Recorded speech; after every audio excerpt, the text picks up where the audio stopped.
आ, आज आपण एका अशा विषयावर सखोल चर्चा करणार आहोत ज्याने आजच्या या धकाधकीच्या जीवनात म्हणजे प्रत्येकालाच कधी ना कधी अगदी खोलवर ग्रासले आहे. आणि तो विषय म्हणजे अतिविचार. ज्याला आपण ओव्हर थिंकिंग म्हणतो. अगदी बरोबर. आणि आजची ही सखोल चर्चा एका खूप विशेष संकलनावर केंद्रित आहे. समर्थ रामदास स्वामींच्या दासबोध या महान ग्रंथावर आधारित असलेले हे संकलन आहे, ज्याचं नाव आहे ओव्हर थिंकिंगसाठी 7 दिवसांचा दासबोध प्लॅन. होय, आणि हा विषय आजच्या काळात अत्यंत प्रासंगिक आहे. नक्कीच.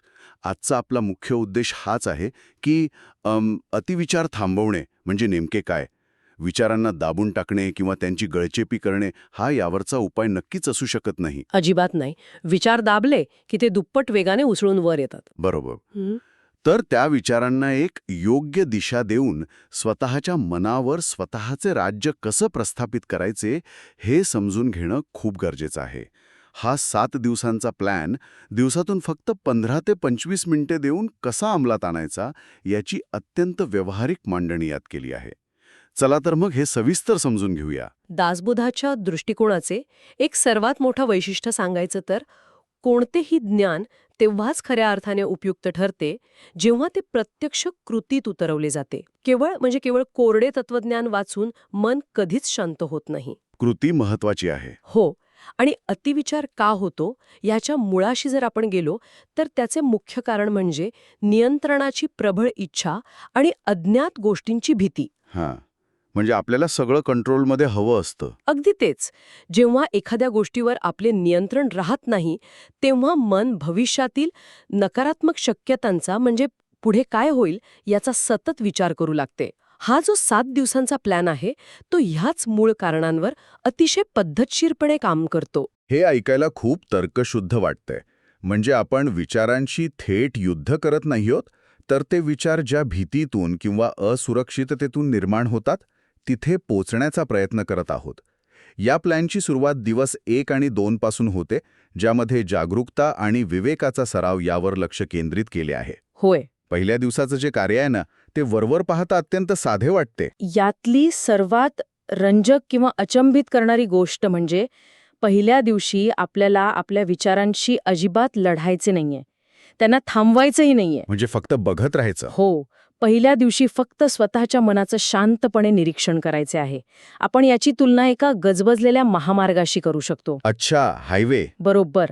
अतिविचार करणे म्हणजे त्या महामार्गाच्या मध्यभागी उभे राहून येणाऱ्या जाणाऱ्या गाड्यांसोबत धडका खाणे. पण पहिल्या दिवशी आपल्याला काय करायचंय तर फक्त रस्त्याच्या कडेला उभे राहायचे आहे आणि त्या गाड्यांना म्हणजेच आपल्या विचारांना फक्त येता जाताना पाहायचे आहे. पण प्रॅक्टिकली विचार केला तर म्हणजे जेव्हा डोकं विचारांनी भणाणून गेलेलं असतं, खूप चिंता वाटत असते, तेव्हा रस्त्याच्या कडेला उभं राहून केवळ निरीक्षण करणं खरंच शक्य होतं का? तो एक संघर्ष असतो सुरुवातीला. हो ना. कारण माणसाला तर अशावेळी श्वासावर लक्ष केंद्रित करायला बसलं की अजून जास्त अस्वस्थ वाटू शकतं. हां, अत्यंत रास्त मुद्दा आहे. सुरुवातीला ती अस्वस्थता जाणवतेच, कारण मनाला सतत काहीतरी करण्याची म्हणजे सतत विचार करण्याची सवय झालेली असते. म्हणूनच पहिल्या दिवशीची कृती अत्यंत छोटी ठेवली आहे. काय आहे ती कृती? सकाळी फक्त 5 मिनिटे शांत बसून श्वासावर लक्ष केंद्रित करायचे. आणि खरा टप्पा संध्याकाळी येतो. संध्याकाळी काय करायचं? संध्याकाळी 10 मिनिटे वेळ काढून दिवसभरात डोक्यात जे जे विचार आले ते एका कागदावर लिहून काढायचे. ओहो, जर्नलिंग सारखं? अगदी तसंच. कारण मेंदूत जेव्हा विचारांची गर्दी असते तेव्हा ते खूप मोठे आणि भयंकर वाटतात. पण जेव्हा तेच विचार कागदावर उतरतात तेव्हा त्यांचे खरे स्वरूप समोर येते. आपण पाहू शकतो की यातले बहुतांश विचार हे कालच्याच चिंतांची आज केलेली उजळणी आहे. म्हणूनच पहिल्या दिवशी एक अत्यंत प्रभावी मूळ संकल्प दिला आहे. मी विचार नाही, मी विचारांचा निरीक्षक आहे. खरे? हा एकच विचार माणसाला स्वतःच्या मानसिक गोंधळापासून वेगळे करायला खूप मदत करतो. आता एकदा काही जाणीव झाली की मन किती अनावश्यक विचार करते, त्यानंतर दुसऱ्या दिवशी विवेकाचा सराव सुरू होतो. दासबोधामध्ये विवेक या शब्दाला अनन्यसाधारण महत्त्व दिले आहे. होय. विवेक म्हणजे काय योग्य आणि काय अयोग्य हे ओळखण्याची, सत्याची पारख करण्याची क्षमता. दुसऱ्या दिवसाचे कार्य हे याच विवेकाला जागृत करण्याचे आहे. ते कसे करायचं? जेव्हा एखादा नकारात्मक विचार मनात येईल, समजा माझ्या हातून प्रोजेक्ट नक्कीच बिघडणार आहे असा विचार आला, तेव्हा स्वतःला 3 अत्यंत स्पष्ट प्रश्न विचारायचे आहेत. कोणते 3 प्रश्न? पहिला प्रश्न, हा विचार एखादे तथ्य आहे की केवळ माझी भीती आहे? दुसरा प्रश्न, या विचारामागे काही भक्कम पुरावा आहे का? आणि तिसरा प्रश्न, या परिस्थितीवर आत्ता या क्षणी कोणतीही कृती करणे शक्य आहे का? बापरे, हे 3 प्रश्न विचार आणि वास्तव यातील सीमारेषा एकदम स्पष्ट करतात. कारण बऱ्याचदा अतिविचार हा फक्त कल्पनेवर आणि भीतीवर आधारित असतो. अगदी बरोबर. यात आणखी एक अतिशय सखोल विचार करायला लावणारी गोष्ट आहे. स्वतःला विचारायचे की हा विचार मला मजबूत करतोय की कमकुवत? हा प्रश्न माणसाची विचार करण्याची दिशाच बदलून टाकतो. जर तो विचार माणसाला कमकुवत करत असेल तर त्याला तसाच सोडून न देता एक पर्यायी सकारात्मक वाक्य देण्यास सुचवले आहे. म्हणजे कसं? आता बघा, मी नक्की अपयशी होणार या भीतीवर आधारित वाक्याऐवजी जाणीवपूर्वक असा विचार करायचा की मी प्रयत्न केल्याशिवाय त्याचा परिणाम काय असेल हे ठरत नाही. हा केवळ खोटा आशावाद नाही, तर वास्तवाला सामोरे जाण्याची ती एक विवेकी पद्धत आहे. आणि इथेच हा विषय खऱ्या अर्थाने रंजक होतो. कारण दिवस 3 आणि 4 हे कृतीचे महत्त्व आणि तुलना उपवास यावर केंद्रित आहेत. अतिविचार म्हणजे दुसरे काही नसून विचार जास्त आणि कृती कमी असणे होय. निष्क्रियता ही अतिविचाराची सर्वात जवळची मैत्रीण आहे. अगदी खरंय. सोबतच निर्णय घेण्याची प्रक्रिया सतत पुढे ढकलणे, ज्याला आपण प्रोक्रॅस्टिनेशन म्हणतो, ते म्हणजेच ओव्हरथिंकिंगला खतपाणी घालणे. म्हणूनच दासबोध नेहमीच कृतीवर सर्वाधिक भर देतो. त्यामुळे तिसऱ्या दिवशीचे कार्य अतिशय थेट आहे. एखादे प्रलंबित काम निवडायचे आणि ते पूर्ण करायचे. कोणतंही काम चालेल. हो, ते काम कदाचित एखादा छोटासा ईमेल पाठवण्याचे असेल किंवा कपाटाची आवरावर करण्याचे असेल. काम कितीही लहान असले तरी चालेल, पण ते पूर्णत्वास नेणे महत्वाचे आहे. इथे तो 2 मिनिटांचा नियम खूपच उपयुक्त ठरतो. जो निर्णय 2 मिनिटात घेता येऊ शकतो तो त्वरित घ्यायचा. अगदी. समजा एखाद्याला फोन करून निरोप द्यायचा आहे आणि माणूस विचार करत बसतो की तो काय म्हणेल, कसा रिस्पॉन्स देईल. यात 15 मिनिटे वाया घालवण्यापेक्षा 2 मिनिटात तो फोन करून मोकळे झालेले बरे. कृती ही नेहमीच विचारांपेक्षा शक्तिशाली असते. अगदी तंतोतंत. कारण एकदा का कृती सुरू झाली की विचारांचे ते चक्र आपोआप थांबते. जर आपण याला एका मोठ्या संदर्भात पाहिलं तर आपल्या लक्षात येईल की आजच्या काळात आपल्या मनातील गोंधळाचं मुख्य कारण फक्त आपला मेंदू नाही, तर आपला सभोवतालचा परिसर आणि सतत मिळणारा माहितीचा महापूर हे आहे. माहितीचा महापूर, हो. बाह्य आवाज कमी केल्याशिवाय अंतर्गत आवाज कधीच शांत होऊ शकत नाही. म्हणूनच 4थ्या दिवशी संगती शुद्धी आणि तुलना उपवास करण्याचं कार्य दिले आहे. आता दासबोधातील संगती शुद्धी म्हणजे आजच्या काळात डिजिटल डिटॉक्स किंवा डूम स्क्रोलिंग थांबवणे. बरोबर. संपूर्ण दिवस नकारात्मक चर्चा आणि सोशल मीडियावरील वाद पूर्णपणे टाळण्यास सांगितले आहे. आपला स्क्रीन टाईम 30% कमी करायचा आहे. सोशल मीडिया हे अतिविचाराचे एक फार मोठे कारण बनले आहे, कारण तिथे सतत दुसऱ्यांशी तुलना होत असते. आणि ही तुलनाच मनाची शांतता पूर्णपणे भंग करते. जेव्हा आपण इतरांचे यश, त्यांची सुट्टीतील छायाचित्रे, त्यांची जीवनशैली पाहतो, तेव्हा आपण नकळतपणे स्वतःला कमी लेखू लागतो. हो, हे तर रोजच झालंय आता. म्हणूनच तुलना उपवास हा अत्यंत मार्मिक शब्दप्रयोग इथे वापरला आहे. उपवास जसा शरीराची शुद्धी करतो, तसा हा उपवास मनाची शुद्धी करतो. या तुलना उपवासादरम्यान वापरण्यासाठी एक अत्यंत प्रभावी मंत्र दिला आहे. जेव्हा जेव्हा मन इतरांशी स्वतःची तुलना करू लागेल, तेव्हा स्वतःला ठामपणे सांगायचे, त्यांचा मार्ग वेगळा, माझा मार्ग वेगळा. हा खूप सुंदर मंत्र आहे. हो ना? हा एक छोटासा विचार खरोखरच मनावरचे खूप मोठे ओझे हलके करतो. पण हे सगळं दिवसा ठीक आहे. खरी अडचण रात्री येते. जेव्हा डोकं उशीवर पडतं, तेव्हा अचानक मेंदू जगाचे सगळे प्रश्न सोडवायला का घेतो? हा अत्यंत सामान्य अनुभव आहे. याला मिडनाईट एन्झायटी लूप म्हणता येईल.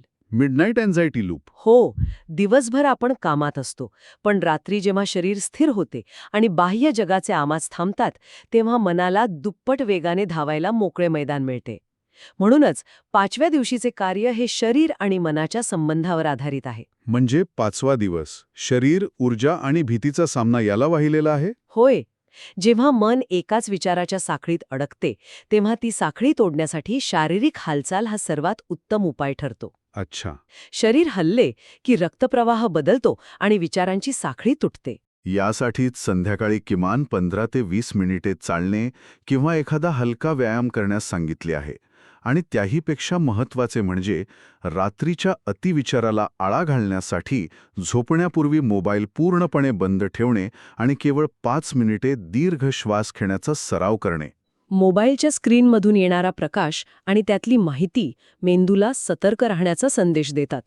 ते बंद केल्यावर आणि दीर्घ श्वास घेतल्यावर मज्जासंस्थेला शांत होण्याचा संदेश मिळतो. पण अतिविचार केवळ शारीरिक थकव्यामुळे किंवा सोशल मीडियामुळे येत नाही, त्याचे मूळ आणखी खोलवर असते. आणि तेच आपण 6व्या दिवशी पाहतो. मी मगाशी म्हटल्याप्रमाणे अतिविचाराचे सर्वात मोठे मूळ कारण म्हणजे नियंत्रणाची इच्छा आणि प्रचंड भीती. ज्या गोष्टी स्वतःच्या हातात नाहीत, ज्यावर आपले कोणतेही नियंत्रण नाही, उदाहरणार्थ अर्थव्यवस्थेतील बदल, दुसऱ्या माणसाचे वागणे किंवा भविष्यातील आजारपण, त्या सर्व गोष्टी एका कागदावर लिहून काढण्यास सांगितल्या आहेत. हो, आणि त्या लिहिल्यानंतर त्या जशा आहेत तशा स्वीकारण्याचा एक जाणीवपूर्वक निर्णय घ्यायचा आहे. पण एक शंका येते, जे हातात नाही ते स्वीकारणं म्हणजे हार मानल्यासारखं किंवा परिस्थितीसमोर हात टेकल्यासारखं नाही वाटत? अजिबात नाही. स्वीकार म्हणजे हार मानणे नव्हे, तर तो ऊर्जेचा योग्य वापर आहे. आपण कम्प्युटरच्या रॅमचं उदाहरण घेऊया. रॅम. हो, रॅम.